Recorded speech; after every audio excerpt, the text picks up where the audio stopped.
Oke, terima kasih pemirsa Anda masih menyaksikan Etalase Indonesia, semuanya ada. Wah, senang banget. Pada hari ini kita sudah kedatangan narasumber yang sangat luar biasa yang sudah ada di samping kita. Halo Dokter Bisma. Halo.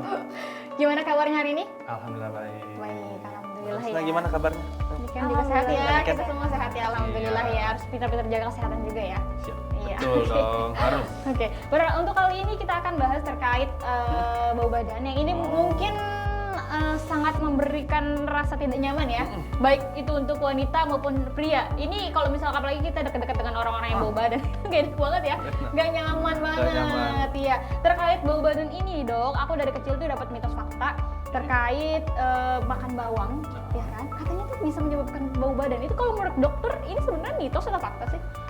Makan bawang bisa menyebabkan bau badan itu sebetulnya fakta, tapi fakta. nggak sepenuhnya betul juga sih, Oke. karena bau badan itu adalah bau yang dikeluarkan oleh badan karena zat-zat yang keluar dari tubuh kita itu lewat mana? Lewat dari keringat biasanya, ya.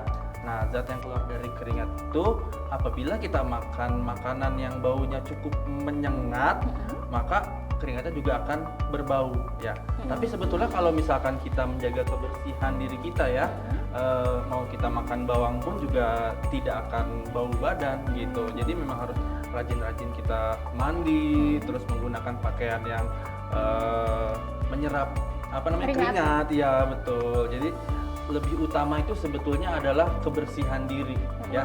Tapi apabila dibilang memakan bawang itu menyebabkan bau badan, ya bisa dibilang ya gitu. Jadi ini ya, agak bawang kan baunya memang agak menyengat ya. Iya betul. Jadi memang hindari makanan-makanan yang baunya menyengat apabila merasa diri kita bau badannya kok kayak kurang enak gitu. Nah, gitu. Hindarilah makanan yang baunya menyengat. Oh, berarti omongan orang dulu terkait bawang tuh bener ya adanya ya. Betul, walaupun betul. yang tadi dokter bilang ini nggak sepenuhnya juga betul betul, ya, iya, karena ada iya. faktor-faktor lain. Betul. Jadi untuk para pemirsa di rumah ya mungkin juga memiliki permasalahan terkait bau badan ini, untuk makan bawang agak sedikit dihindari mungkin ya. Betul. Tapi mungkin kayaknya bukan bawang doang kali ya dok ya, karena semua makanan pasti punya pengaruh nanti terhadap bau yang kita keluarkan itu kali ya dok ya. Iya betul. Oke, selain tadi bawang nih mitos faktanya, bener nggak sih dok? Ini ada mitos fakta selanjutnya, katanya kalau orang yang punya berat badan berlebih ini mengakibatkan bau badan juga tuh. Nah, jadi kan tubuh kita itu kan mengeluarkan keringat ya. Di setiap pori-pori tubuh kita itu mengeluarkan air. Nah, apabila berat badan berlebih itu akan terjadi penumpukan lemak dan akan terjadi lipatan-lipatan.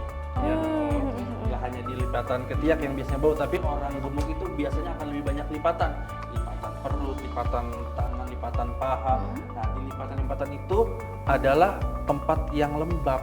Ya, nah tempat yang lembab ini kan akan menjadi tempat yang bagus untuk bakteri berkembang biak. Wah, bahaya banget ya. Betul. Jadi selain dari makanan bisa menyebabkan bau badan, bakteri pun itu juga akan menyebabkan bau badan, menyebabkan bau asam gitu. Karena kan lingkungan yang asam itu adalah lingkungan biasanya banyak bakteri gitu. Jadi turunkan berat badan supaya badan kita tuh tidak banyak lipatan-lipatannya gitu. Iya, supaya nggak jadi tempat yang Bersarangnya bakteri jahat iya ya. betul gitu. Oke, selain itu juga nih dok, apakah benar kalau untuk bau badan ini ada faktor genetik juga? Kalau untuk faktor genetik sebetulnya nggak ada hubungannya ya kalau untuk faktor genetik. Tapi kan sebetulnya kita itu hidup dengan orang tua kita. Ya, jadi kebiasaan yang dilakukan oleh orang tua kita itu akan diturunkan kepada kita juga gitu. Kebiasaan makannya, kebiasaan membersihkan dirinya itu akan anaknya akan mengikuti orang tuanya. Jadi jikalau orang tuanya bau badan, kurang aware sama kebersihan diri gitu ya, itu akan mempengaruhi juga, anak juga pasti akan seperti itu. Tapi kalau dibilang keturunan, itu bukan sebuah penyakit yang karena keturunan gitu. Itu tergantung balik lagi ke diri kita sendiri ya. Sebetulnya kan bau badan itu ya karena gaya hidup dan kebiasaannya. Kalau orang tua biasanya jarang mandi, ya anaknya juga ikut-ikutan. Iya. Iya. Dan ini bisa Gitu. menyebabkan bau badan. Betul, betul. Tapi dok, kalau misalnya orang-orang yang bau badan, mungkin semua orang juga pernah mengalami kali ya, pasti ya. Nah sebetulnya dia sadar nggak sih dok kalau misalnya bau badannya ini beraroma gitu? Jadi ada sebutannya itu adalah keletihan pada saraf penciuman. Itu. Nah, itu disebabkan karena terlalu seringnya mencium bau yang sama berulang-ulang. Jadi udah biasa gitu Jadi, ya.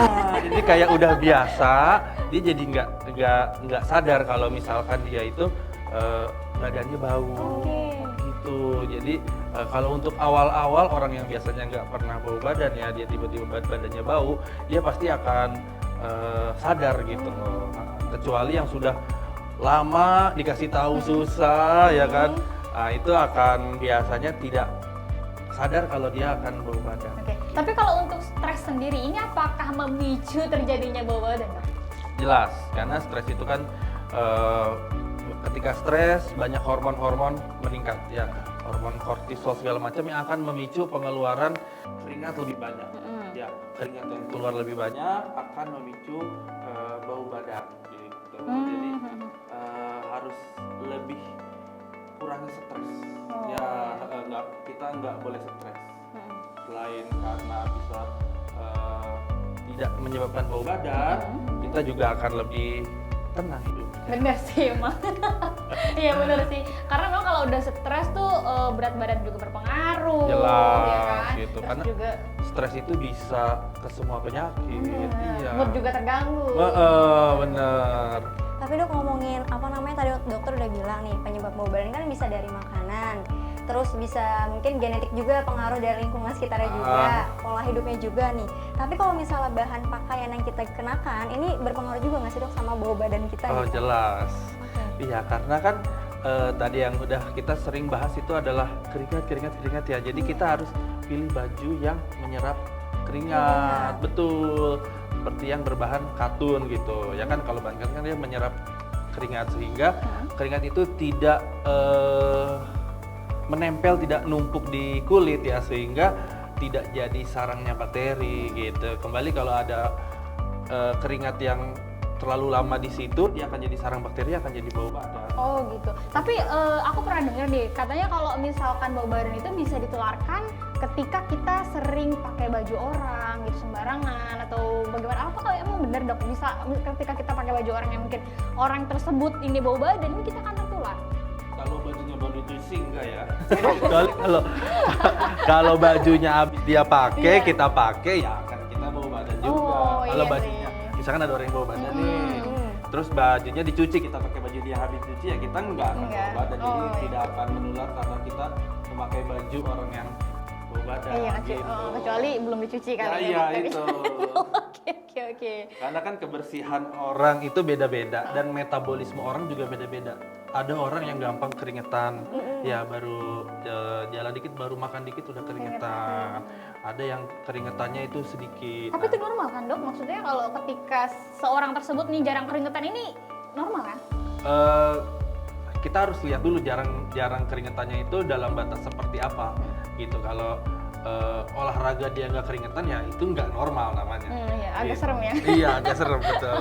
Jadi memang harus lihat dulu kalau dia memang seperti biasa, hanya aktivitas biasa tidak berkeringat ya itu Iya. normal.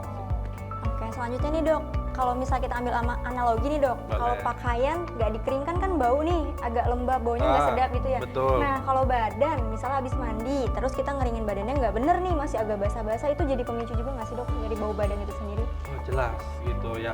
Satu karena yang analogi tadi bisa dipakai karena air yang mengendap itu kan pasti akan bau ya.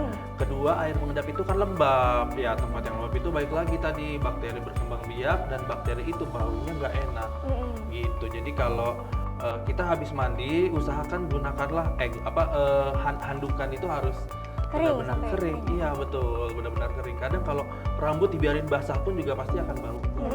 Jadi harus benar-benar kering. Iya. Selain itu juga nih dok, katanya kalau untuk orang-orang yang ketiaknya tidak berbulu, ini lebih dominan tidak bau badan nih dibanding orang-orang yang memiliki ketiak yang berbulu. Ini benar nggak sih? Sebetulnya balik lagi ke kebiasaan sih ya. Tidak ada korelasi hubungan antara bau badan dan juga panjang ketiak gitu. Iya. Tergantung ya, kalau misalkan dia jarang mandi walaupun dia tidak berbulu ketiaknya, ini juga memicu bau badan ya. Iya betul. Jadi memang balik lagi ke kebiasaan dia ya, kebiasaan membersihkan dirinya, kebiasaan berpakaiannya, kebiasaan dia makannya, kebiasaan aktivitasnya, itu akan mempengaruhi semua untuk menuju bau badan. Iya. Ya nggak ada hubungannya mau dia bulu ketiaknya panjang, mau bulu ketiak nggak ada, itu sebenarnya tidak ada hubungannya. Iya. Gitu. Oke, tapi untuk orang-orang yang sudah memiliki bau badan nih, ketika mungkin berkeringat atau bagaimana, kan tadi cara mencegahnya dengan mandi yang bersih, terus handukan juga ya. Tapi untuk bisa sembuh dari fase kayak gitu tuh bisa nggak sih dok? Yang awalnya mungkin nggak bau badan, terus tiba-tiba pas dewasa dia bau badan, dia pengen nggak bau badan kayak orang-orang, itu ada misalnya ada pengobatannya nggak sih sebenarnya? Kalau untuk pengobatan sih tidak ada sebetulnya ya. Nggak ada obat kayak kalau sakit kepala ada obatnya. Iya. Nggak ada, itu cuma tinggal merubah kebiasaan aja. Habit Gitu. ya? Iya, kebiasaan habit mandi sehari 2 kali gitu kan. Soalnya kalau kita habis dari luar, keringetan, aktivitas, pasti badan bau kan. Pulang itu mandi. Jangan lupa pakai deodoran juga ya. Betul, deodoran itu penting gitu. Terus juga pakai pakaiannya juga yang menyerap Keringat. keringat, betul. Terus makannya juga kurangi makan yang baunya menyengat, bawang atau orang yang suka jengkol, petai.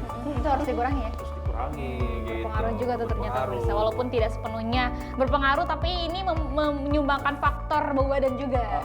Betul. Ini kan ada pertanyaan lain? Itu mungkin balik lagi ke pola hidup sih ya dok ya, intinya untuk mencegah dari bau badan itu sendiri. Mungkin terakhir nih dok, ada masukan atau yang ingin disampaikan oleh dokter untuk bisa di rumah yang punya permasalahan sama bau badan biar lebih aware lagi atau bagaimana, silahkan. Oke, kita semua harus aware, harus peduli sama diri kita sendiri ya, supaya jangan sampai kita bau badan, karena kalau kita bau badan kan akan mengganggu lingkungan sekitar, mengganggu kegiatan kita, mengganggu kita bekerja, kita sekolah, itu sangat terganggu sekali. Jadi perawatan diri itu sangat-sangatlah penting, mulai dari mandi sehari 2 kali, pagi dan sore. Lalu gunakanlah deodoran untuk mencegah bau ketiak ya, karena paling sering bau badan itu munculnya dari ketiak. Lalu makan makanan yang sedikit bau ya, hindari makanan seperti bawang, petai, jengkol, dan juga olahraga yang teratur, rutin, supaya zat-zat yang berbau itu keluar saat kita berolahraga gitu. Oke. Jadi memang gaya hidup itu sangat penting sekali. Jangan lupa terapkan hidup sehat dan hidup bersih. Oke dokter, terima kasih banyak untuk informasi pada hari ini yang sungguh memberikan informasi sekali ya untuk kita semua, khususnya untuk para pemirsa di rumah. Tapi kita mau jeda dulu dokter. Nanti kita akan balik lagi ya Niken. Kita akan balik lagi, akan ada informasi yang menarik lainnya akan kita bahas. Sebelumnya terima kasih banyak dokter. Terima kasih banyak ya, dokter. Iya, semoga lain kesempatan bisa mampir lagi ya. Iya, pasti. Iya, oke. Pemirsa tetap di Etalase Indonesia.